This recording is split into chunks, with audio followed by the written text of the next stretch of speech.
Hello students, welcome to Amar tuition classes Sardar Nagar Ahmedabad. आज मैं आपका टीवाई बीकॉम में जो हमारा चैप्टर कैश बजट चल रहा है उसका 4th लेक्चर ले रहा हूं और इस 4th लेक्चर में मैं आपको कैश बजट का क्वेश्चन नंबर 6 करवा रहा हूं। क्वेश्चन आपके सामने है, पहले मैं क्वेश्चन रीड कर लेता हूं। यहाँ पर देखिए, मैंने हेडिंग दी है cash budget of Gayatri limited from 1 April 2012 to 30 June 2012। अब ये क्वेश्चन है। क्वेश्चन अगर आपके पास कोई एडिशन अलग है तो फाइंड आउट कर लीजिए, अदरवाइज 363 पेज पर है क्वेश्चन नंबर 6 गायत्री लिमिटेड।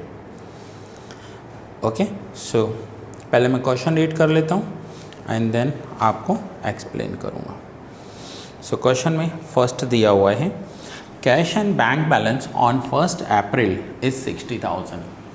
1 अप्रैल पर जो कैश बैंक बैलेंस है वो 60,000 है, तो मैंने यहाँ लिखा है opening cash balance 60,000, then plus receipts आपको 3-4 लाइन छोड़ देने हैं, पेमेंट्स 3-4 लाइन छोड़ देने हैं। आगे कंटिन्यू करते हैं। Assume 40% of total sales are cash and 60% of credit sale. Total sale का 40% कैश सेल होता है।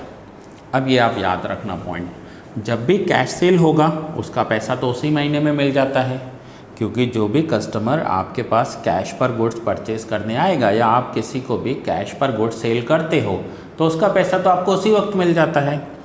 तो यहाँ पर हमें टोटल सेल दिया हुआ है, टोटल सेल में से हम 40% कैश सेल रखेंगे और 60% क्रेडिट सेल रखेंगे ना। यहाँ पर देखिए, मैंने वर्किंग नोट्स बनाए हैं, मैं यहाँ पर ऊपर लिख देता हूँ। क्वेश्चन 6 के ये वर्किंग नोट्स हैं ना। वर्किंग नोट्स में मैंने क्या क्या लिखा है वो देख लीजिए।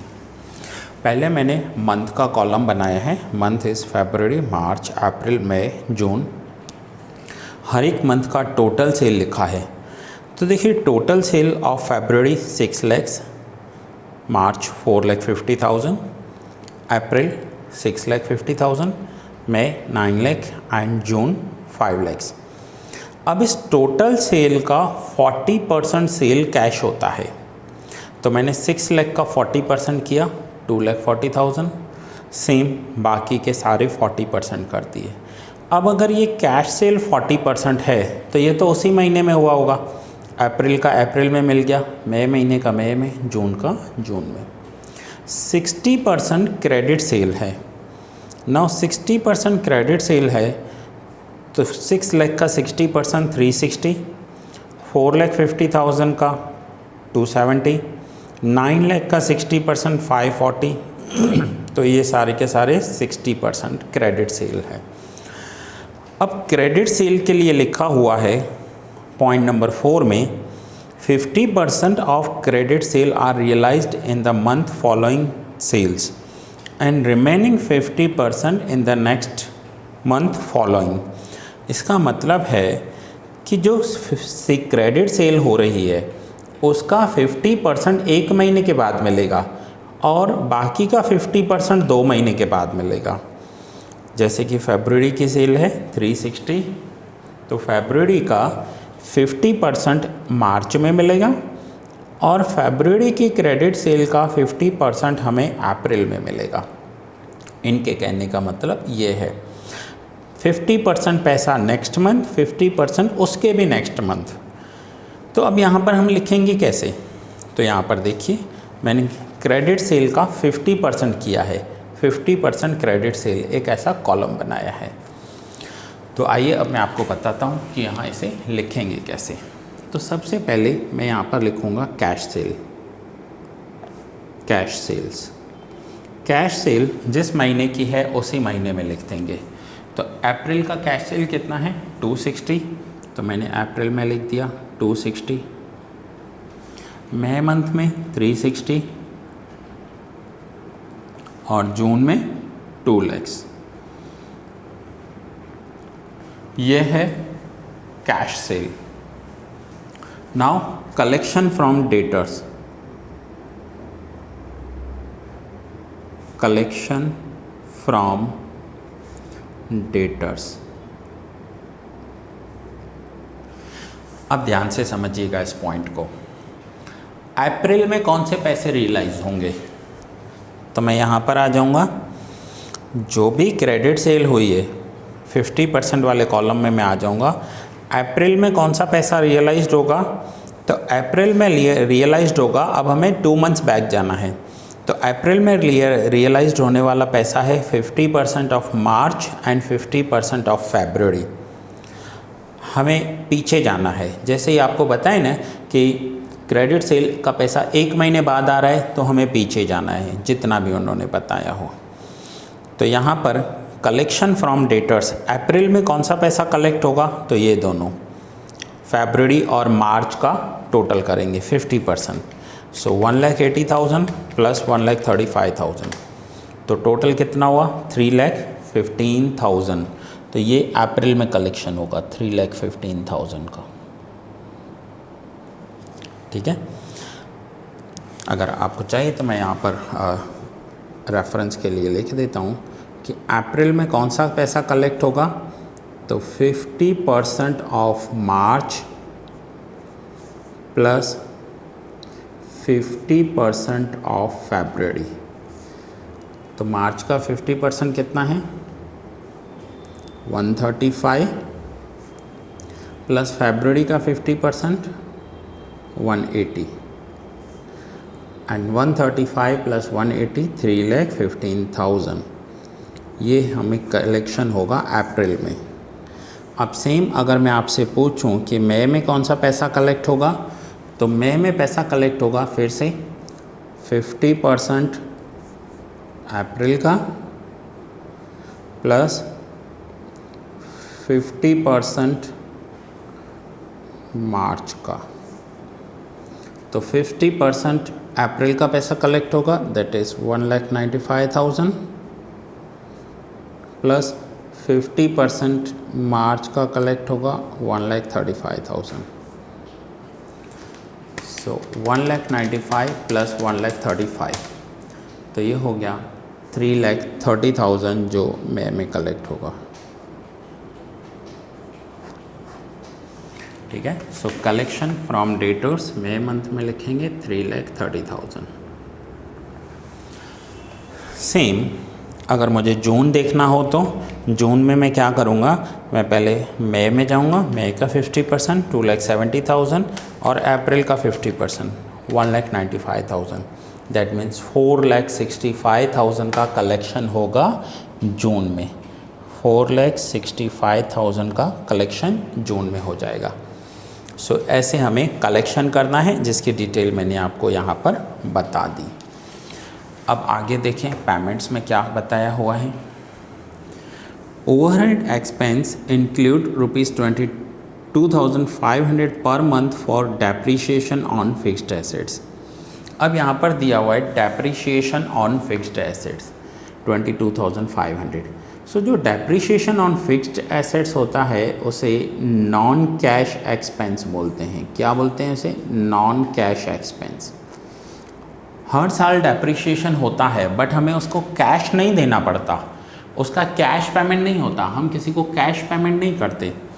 तो अगर ओवरहेड एक्सपेंस ये रहे आपके सामने, ओवरहेड एक्सपेंस में 22,500 डेप्रीशिएशन है, तो हमें यहाँ पर जो ओवरहेड एक्सपेंसेस का पेमेंट करना है वो पेमेंट कैसे करना है? Excluding depreciation.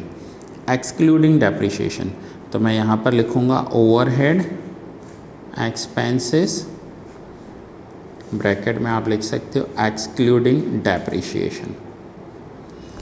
ठीक है, नाउ 1,12,500 में से मैं 22,500 माइनस करूँगा तो आंसर आएगा 90,000।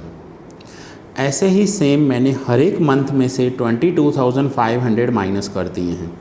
तो यहाँ पर भी माइनस किए तो 75,000, यहाँ भी माइनस किए तो 1,05,000। सो ये है overhead expenses excluding depreciation. Now excluding depreciation करने के बाद ये ओवरहेड एक्सपेंसेस आ गए। ना ओवरहेड एक्सपेंसेस पेमेंट कब करना है तो वो हम आगे देख लेते हैं। पॉइंट नंबर 5 में क्या दिया हुआ है? The period of credit allowed by supplier is 1 month. Point number 5, the period of credit allowed by supplier is 1 month. जो सप्लायर्स हैं वो 1 मंथ का क्रेडिट देते हैं, तो मैं यहाँ पर लिख रहा हूँ पेमेंट टू क्रेडिटर्स, क्रेडिटर्स को पेमेंट करना है, 1 मंथ का क्रेडिट देते हैं। अब मुझे बताओ मैं अप्रैल में कौन से क्रेडिटर्स को पेमेंट करूँगा, तो जिनसे मैंने गुड्स मार्च में परचेज़ किए होंगे उनको मैं पेमेंट करूँगा अप्रैल में। मार्च में मैंने कितने गुड्स परचेज़ किए हैं यहाँ पर देखो, तो मैंने मार्च में जो गुड्स परचेज़ किए हैं, यहाँ पर मार्च में जो हमारा परचेज़ हुआ है वो है 270 और उसका हमें पेमेंट देना है अप्रैल में 270। अप्रैल में है 330, तो अप्रैल में जो 330 है उसका पेमेंट मुझे मई में करना है, और मई में जो 480 है उसका पेमेंट मुझे जून में करना है, 1 महीने के बाद, क्योंकि क्रेडिटर्स हमें 1 महीने की क्रेडिट दे रहे हैं। तो पेमेंट टू क्रेडिटर्स ये हो गई। देन पॉइंट नंबर 6 हमने कर ली। पॉइंट अभी इसका लिखना बाकी है यहाँ पर। Point number 7, the time lag in payment of overhead expense is half month and time lag in payment of wages is 1 month. Overhead expense में टाइम लैग हाफ मंथ का है एंड वेजेस में 1 मंथ का है। तो पहले मैं wages लिख लेता हूँ जल्दी से। वेजेस में 1 मंथ का है, दैट मीन्स मैं अप्रैल में कौन से वेजेस पे करूँगा, तो अप्रैल में जो मुझे वेजेस पे करने हैं वो होंगे मार्च के। तो यहाँ पर देखिए मार्च में कितने वेजेस हैं, 1,08,000, जिसका पेमेंट मैं अप्रैल में करूँगा। देन अप्रैल के वेजेस 1,44,000, जिसका पेमेंट मैं मई में करूँगा। देन मई में पेमेंट है 1,50,000, जिसे मैं जून में पेमेंट करूँगा। सो 1,08,000, 144, 150। ऐसे हम 1 मंथ का जो टाइम लेग होता है या मंथ्स में होगा, 1 मंथ, 2 मंथ, 3 मंथ, तो हमें इजीली मिल जाता है। मार्च का पेमेंट अप्रैल में, अप्रैल का पेमेंट मई में, मई का पेमेंट जून में। अब यहाँ पर है कि ओवरहेड एक्सपेंसेस का जो पेमेंट है, जो टाइम लैग है वो हाफ मंथ का है। तो अब हाफ मंथ का टाइम लैग जब होता है, तो मैंने आपको पहले भी ये पॉइंट करवाई है, फिर से बता रहा हूँ, अगर टाइम लैग में आपको हाफ मंथ दिया हुआ है तो इसका मतलब होता है half of current month plus half of previous month, previous month. तो यहाँ पर देखिए अब मुझे कैसे पेमेंट करना होगा, तो मैं आपको एक करके दिखा रहा हूँ। पहले मुझे अप्रैल में कौन सा पेमेंट करना होगा, सो अप्रैल में मुझे पेमेंट करना होगा हाफ ऑफ अप्रैल। सो अप्रैल के ओवरहेड्स देखो कितने हैं, तो यहाँ पर देखेंगे हम अप्रैल के ओवरहेड्स हैं 1,05,000, तो इस 1,05,000 का हाफ करेंगे, 1,05,000 का हाफ, तो 52,500 plus half of previous month, March का हाफ करेंगे, 75,000 का हाफ, 37,500 प्लस 52,500, तो टोटल हो जाएगा 90,000। ठीक है, सो ओवरहेड एक्सपेंसेस 90,000 रुपीज़ होंगे अप्रैल में, हाफ करंट मंथ का, हाफ प्रीवियस मंथ का। ठीक है, नाउ मई मंथ, तो मई में देखिए कितना है, मई और अप्रैल दोनों को मैं वो टोटल कर लेता हूँ, 120 प्लस 1,05,000 डिवाइड बाई 2, तो ये हो जाएंगे 1,12,500। देन जून में तो 1,20,000 प्लस 90,000 डिवाइड बाई 2, तो ये पेमेंट हो जाएगा 1,05,000। तो हुआ क्लियरली समझ में आया कि ओवरहेड में हाफ मंथ का लैग है, means half current month, half previous month. तो ये हमारे कलेक्शंस हो गए, ये हमारे पेमेंट्स हो गए। अब हम आगे देखेंगे last point, point number 8। In June 2012, debenture interest of 37,500 is to be paid. June में डिबेंचर इंटरेस्ट पे करना है। So debenture interest June month में पे करना है 37,500। ये रहा जून मंथ में 37,500। अप्रैल और मई में मैंने डैश कर दिया। सो ये हमारे सारे पॉइंट्स हो गए। अब हमें टोटल करने हैं और टोटल करने के लिए मैं पहले यहाँ पर टोटल ऑफ रिसिप्ट्स, देन मैं यहाँ पर लिखूँगा total of payments and finally A minus B closing balance. So A total receipts,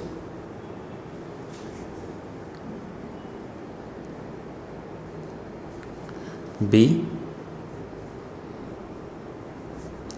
total payments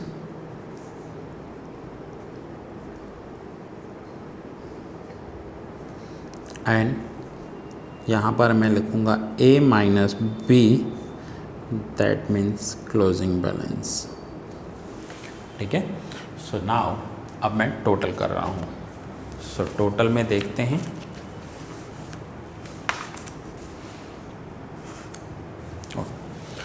now opening cash balance of April 60,000 दिया हुआ है plus cash cell and credit. तो cash cell इनका होगा 260 और कलेक्शन फ्रॉम डेटर्स होगा 3,15,000। Total जो receipt होगी वो होगी 6,35,000। 6,35,000। नाउ पेमेंट्स का टोटल देखेंगे तो 90,000 प्लस 270 प्लस 1,08,000। तो पेमेंट्स का जो टोटल हुआ वो है 4,68,000। अब रिसिप्ट्स में से पेमेंट माइनस करेंगे तो जो क्लोजिंग बैलेंस आएगा वो होगा 1,67,000। अब अगर अप्रैल का क्लोजिंग बैलेंस है तो वो मई मंथ का ओपनिंग बैलेंस हो जाएगा 1,67,000।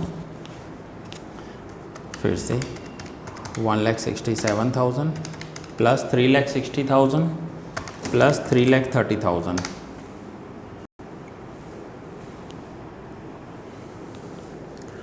8,57,000। ओके। नाउ पेमेंट्स का टोटल करते हैं 1,12,500 प्लस 3,30,000 प्लस 1,44,000। तो पेमेंट का जो टोटल आया है वो है 5,86,500 माइनस करेंगे 8,57,000। तो जो डिफरेंस होगा वो होगा 2,70,500। अब अगर मई का क्लोजिंग बैलेंस होए तो जून का ओपनिंग हो जाएगा 2,70,500। अब जून का टोटल करेंगे 2,70,500 प्लस 2 लाख प्लस 4,65,000। टोटल है 9,35,500।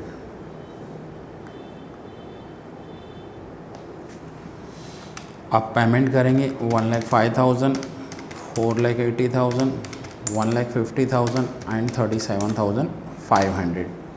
सो पेमेंट हुआ 772,500, 7,72,500। और रिसिप्ट में से पेमेंट माइनस करेंगे तो जो बैलेंस बचेगा दैट विल बी 1,63,000। तो ये था स्टूडेंट्स आपका क्वेश्चन नंबर 6 कैश बजट का। अगर क्वेश्चन आपके पास नहीं है तो मैं पहले आपको क्वेश्चन दिखा दूं यहाँ से। क्वेश्चन नंबर ये आपका पेज नंबर 363 पर दिया हुआ है। ठीक है। और ये है आपका सॉल्यूशन। सॉल्यूशन में ये आपके वर्किंग नोट्स हैं, आप नोट डाउन कर लीजिए वर्किंग नोट्स, और ये आपका क्वेश्चन है। सो फ्रेंड्स, अगर वीडियो अच्छा लगा है तो वीडियो को लाइक कीजिए, अपने फ्रेंड्स के साथ, जितने भी फ्रेंड्स आपके सेमेस्टर 5 में हैं, TY BCom में हैं, उन्हें भेजिए, उन्हें भी इन लेक्चर्स का बेनिफिट लेने दीजिए। सो शेयर कीजिए अपने फ्रेंड्स के साथ। ये लेक्चर यहाँ पर ही पूरा करता हूँ। बहुत जल्द मिलते हैं नेक्स्ट लेक्चर में। ठीक है, आप इसे नोट डाउन कर दीजिए। हाँ, स्क्रीनशॉट लेना है तो लीजिए, बट नोटबुक में नोट डाउन करेंगे वो सबसे बेस्ट रहेगा।